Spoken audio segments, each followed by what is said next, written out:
ఇది పవన్ కళ్యాణ్. ఈయన ఫిబ్రవరిలో కొన్నాడు. ఇప్పటికి 4 నెలలు 5 నెలలు అవుతుంది కదా. ఏమైంది ఆస్తికి? మరి ఎవరన్నా పోయి జెండా పాతవచ్చు, మీరే పోవచ్చు.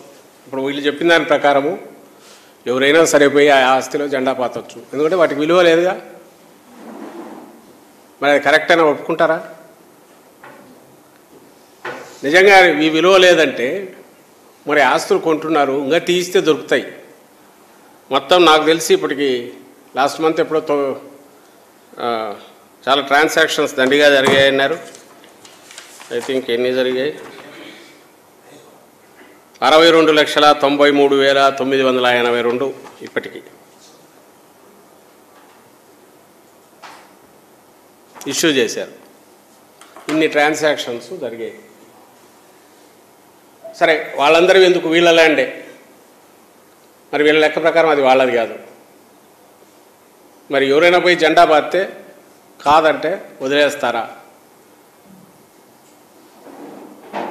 మరి ఈ స్టాంపింగే అది కన్వెన్షనల్ సంప్రదాయ పద్ధతిలో ఉన్న నాన్ జ్యుడిషియల్ స్టాంప్ పేపర్స్ కాదు ఇవి.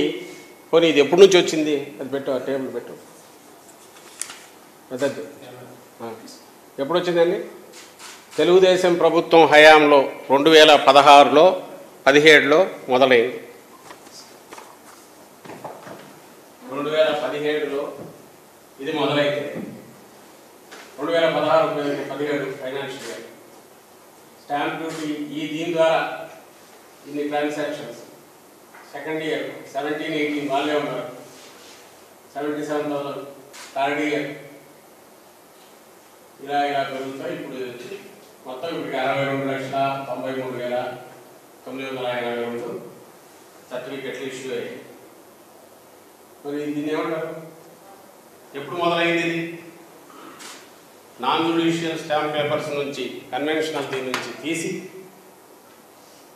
కొత్త ఈ విధానం ఏదైతే ఉందో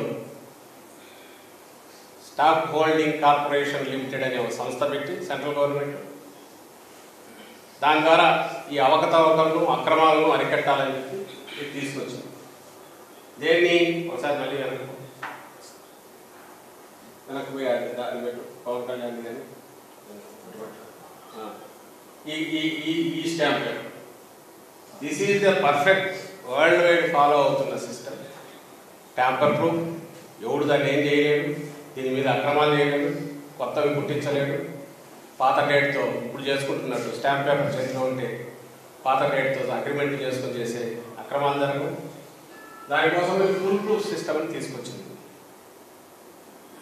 ఇది పోనీ ఎవరు పెట్టారు? ఇది ఎవరు పెట్టారు? జగన్మోహన్ రెడ్డి గారు కాదు. 2016-17లో మొదలైంది. అప్పుడు ఎవరు అధికారంలో ఉన్నారు? నారా చంద్రబాబు నాయుడు. మరి ఆయనే చేసింది కదా ఇది. ఆ రోజు ఎందుకు ఆపలే? ఇది ఏదో తుడుచుకోవడానికి పనికి వచ్చేవైతే, జిరాక్స్ పత్రాల కాపీలే మీకు అంతా అయితే ఆ రోజు ఎందుకు దాన్ని అడ్డగించలేదు? దీన్ని ఎందుకు ఇంట్రడ్యూస్ చేశారు? ఇదేమో నువ్వు ఇంట్రడ్యూస్ చేసింది, దేశమంతా నడుస్తున్నది, 24 రాష్ట్రాల్లో ఉంది. ఇప్పుడు జగన్మోహన్ రెడ్డి గారు దాన్ని ఓన్లీ కంటిన్యూ చేస్తున్నారు. అండ్ ముందుదేమో ల్యాండ్ టైటిలింగ్ యాక్ట్ నువ్వు ఏదైతే తోడేళ్ళని చూపిస్తూ వేసినావో, భయపెడుతూ ఇది ఈ చట్టం రద్దు చేస్తాను నేను వస్తే అని మళ్ళీ ఇక్కడ అంటున్నావో, ఇది బిల్లు పెట్టేప్పుడు పూర్తి సపోర్టు, నాట్ ఏదో విత్ రిజర్వేషన్స్ కూడా కాదు, పూర్తి ఇది అవసరము, నీడ్ ఆఫ్ ది అవర్, అందరూ దీన్ని సపోర్ట్ చేయాలి, ఇది ఒక పాజిటివ్ చర్య అని నీ పార్టీ తెలుగుదేశం పార్టీ అసెంబ్లీలో సపోర్ట్ చేసింది ల్యాండ్ టైటిలింగ్ యాక్ట్. రిజిస్ట్రేషన్లదేమో నీ హయాంలో ఈ స్టాంపింగ్ అనేది నీ హయాంలో మొదలైంది. నీ హయాంలో మొదలై అంటే చంద్రబాబు హయాంలో మొదలై 16-17-1948 ట్రాన్సాక్షన్స్ సర్టిఫికేట్స్ ఇష్యూ చేశారు. 17-18 77,187 ఇష్యూ చేశారు. 18-19 1,48,357 ఇంట్రడ్యూస్ చేశారు.